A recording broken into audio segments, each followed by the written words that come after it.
voltamos para o último bloco do programa Livres Ideias de hoje.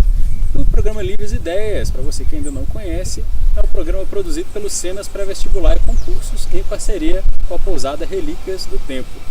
Gostaria de convidar você a acessar o site www.cenasprevestibular.com.br e assistir aos programas passados e também ver os nossos cursos e promoções para matrículas nos preparatórios do Enem 2017 que estão abertos aí até o final desse mês de dezembro.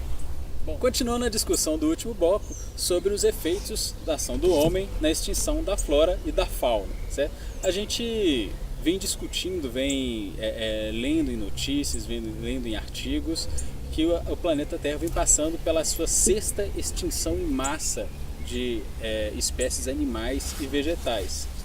Essas notícias dizem que ao longo da história da Terra, né, desde o surgimento da vida aqui no planeta, aproximadamente 3,5 bilhões de anos atrás, o planeta já passou por 5 extinções em massa. A mais conhecida, ou pelo menos a mais famosa delas, foi a extinção dos dinossauros, há 65 milhões de anos atrás. E agora eles atribuem um ritmo acelerado de extinções de animais e vegetais à ação do homem, comparável à extinção dos dinossauros. Você, como biólogo, professor Guilherme, como é que você enxerga esse desaparecimento de animais e vegetais do planeta? Olha, Emerson, a gente tem que lembrar que quando a gente fala de ecologia, meio ambiente, a ecologia e o meio ambiente são um equilíbrio, estão sempre em equilíbrio. Só que a gente tem que lembrar também que esse equilíbrio é algo que a gente chama de equilíbrio dinâmico e não equilíbrio estático. O equilíbrio, quando ele é dinâmico, ele vai ter variações, só que ele vai girar em torno de um mesmo ponto. Ou seja, se você observar no momento, ele vai estar um pouco a mais, se você observar no momento, ele vai estar um pouco a menos. Mas ele sempre vai girar em torno de um padrão. Quando a gente fala da extinção, é algo natural. A gente já teve vários e vários organismos que já foram extintos, né? Assim, e vários e outros vão ser extintos.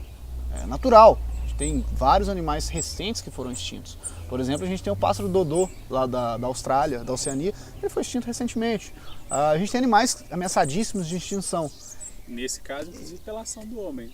Pela ação do homem, exatamente. E, direto ou indiretamente, a ação do homem vai influenciar nisso, né?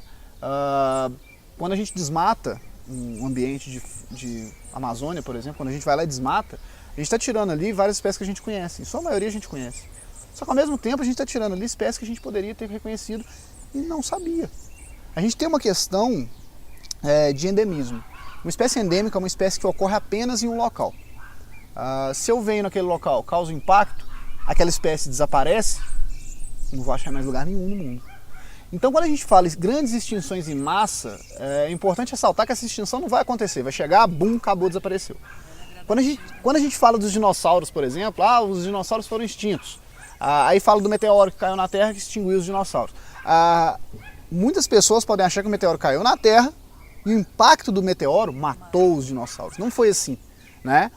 Cada animal ele tem sua necessidade, tem sua biologia de vida, que a gente chama de nicho. Cada animal tem seu nicho ecológico, que é a forma como ele se relaciona com o ambiente e com as outras espécies. O nicho ecológico de um dinossauro, que era um grande lagarto, era um nicho ecológico vasto. Ele precisava de vários aspectos e grande quantidade de recursos para sobreviver. Quando esse meteoro caiu, ele alterou as condições ambientais. E se alterou as condições ambientais, alterou o nicho. E esses dinossauros, esses recursos que ele precisava, já não estavam mais disponíveis. E nessa mesma época que existiam os grandes dinossauros, né, que a gente pensa lá no Jurassic Park, o Tiranossauro Rex, o cara de mal, na mesma época que existiam esses dinossauros, existiam também os mamíferos. Só que esses mamíferos, eles não eram como a gente conhece hoje, elefante, ser humano, rinoceronte, grandes mamíferos. Eram mamíferos pequenos, um mussaranho, um roedor, um gambá. Por que eles eram pequenos? Porque eles não conseguiam competir com os grandes lagartos. E eles tinham hábitos noturnos. Então o que acontece? Quando os dinossauros começaram a ter dificuldades de se adaptar naquele novo ambiente, o que começou a acontecer? Os mamíferos, que precisavam de menos recursos, começaram a aparecer e dominar esse nicho que anteriormente era dominado pelos dinossauros. Em um aspecto antigo, os dinossauros saíram de cena, os mamíferos entraram em cena. E aí eu te pergunto, essa grande extinção não aconteceu de uma hora para outra, aconteceu? Não. A gente está passando por uma grande extinção. A questão que a gente não vê. Será que nós somos o meteoro das outras espécies? Nós somos o meteoro das outras espécies, definitivamente. E problematiza um pouco mais. Se naquela época a gente tinha os dinossauros que eram dominantes, e os mamíferos que eram pequenos e insignificantes, mas que dominaram na ausência desses dinossauros, hoje a gente vê um perfil diferente. Os seres humanos estão entrando no ambiente, devastando, causando impacto. A gente tem indivíduos, animais que são extremamente pequenos, precisam de muito menos recursos, que estão dominando, que são os insetos. Por que não daqui a milhões e milhões de anos? E quando eu falo milhões e milhões de anos, vale a pena ressaltar que esse tempo é imperceptível aos olhos humanos. Quando eu falo 100 anos pra gente, é muita coisa. Uma pessoa de 100 anos é uma pessoa muito velha. 100 anos para o planeta Terra não é nada, nada. Então as grandes extinções em massa ocorreram em períodos grandes, de milhões de anos. Essa nossa extinção em massa que a gente está vivendo, está acontecendo. Só que a gente não vai perceber. Ela é muito sutil. Ela é sutil porque nós seres humanos, somos uma espécie efêmera. Nós estamos na Terra, estamos durando mais do que deveríamos como espécie. Lembrando que eu não estou falando que tem que dizimar a espécie, mas já estamos na Terra por um grande período, com uma grande população, e nós vamos desaparecer. É inevitável. A questão é quando. E a questão também é que a gente vai dar lugar a outras espécies. O ser humano muitas vezes fala, o ser humano vai acabar com a vida na Terra. Mentira. É muito narcisismo, egocentrismo do ser humano achar que tem a capacidade de acabar com a vida na Terra. A gente vai acabar com a nossa espécie. Mas vai vir outra forma de vida e vai dominar. Vai se adaptar. E eu acho que uma ponderação importante no que você falou, você disse, é só uma questão de tempo, basicamente. Mas eu acho que o mais importante é o como. Além da questão do tempo, o como nós vamos acabar com a nossa espécie, se é que nós vamos, que eu confesso que ainda me resta um pouco de otimismo, um certo otimismo ingênuo, mas resta, né? Agora, se eu estiver errado, o como nós vamos acabar com a nossa espécie me causa mais preocupação do que o quando. Né? Escassez de recursos. Escassez de recursos. A modificação do ecossistema, modificação. Mas essa escassez de recurso, quando aplicada à sociedade humana, provoca guerras, provoca sim. violência, e aí crises Emerson, infelizmente, nenhum de nós vai estar aqui para ver quando o pau quebrar. Ou às vezes a gente já está vendo, só que a gente não vê, a gente está vendo uma situação muito, muito próxima. A gente não consegue ver de longe. Eu espero que a gente esteja vendo e há tempo suficiente para perceber o que estamos fazendo e quem sabe diminuir a velocidade disso. Ou mudar. Você já vai diminuir. Você está esperançoso. Eu sou esperançoso. Professora Dailma, agora a gente começou o primeiro bloco desse programa falando sobre o efeito estufa, que é na verdade o maior problema ambiental que a gente enfrenta. Inclusive colocado nesse patamar pelo Stephen Hawking, né, um grande cientista aí da atualidade, e por outros grandes cientistas que a gente tem no mundo. Né? Você estava falando sobre alguns dos gases que provocam o efeito estufa e que você gostaria de ressaltar né, da nossa ação sobre a emissão desses gases. Ressaltar isso é ressaltar também que além da falta de recursos alimentícios, é recurso hídrico também, que em alguns pontos já é causa de conflitos, né? Então é muito importante essa questão da água, né? A gente tem aí locais que só tem água do mar, o processo de dessalinização é um processo muito caro, então a gente tem que lembrar sempre a questão hídrica e também que é muito importante. Então, no início da fala do Guilherme, ele falou do efeito estufa, um fenômeno natural, né? Essa estufa natural que a Terra tem, que mantém a temperatura suficiente para que haja tanta biodiversidade de fauna, de flora e que a gente possa ter esse clima que a gente tem aqui, né? Bem diversificado também. Então, o que acontece com a emissão dos gases carbono e outros gases, né, do efeito estufa? Essa estufa ela está superaquecendo. Então, se ela está superaquecendo, né, então está tendo um negócio errado, o negócio não está mais controlado. Então isso que é o chamado efeito estufa. Esse calor, consequentemente, o aumento da temperatura média do planeta, tá?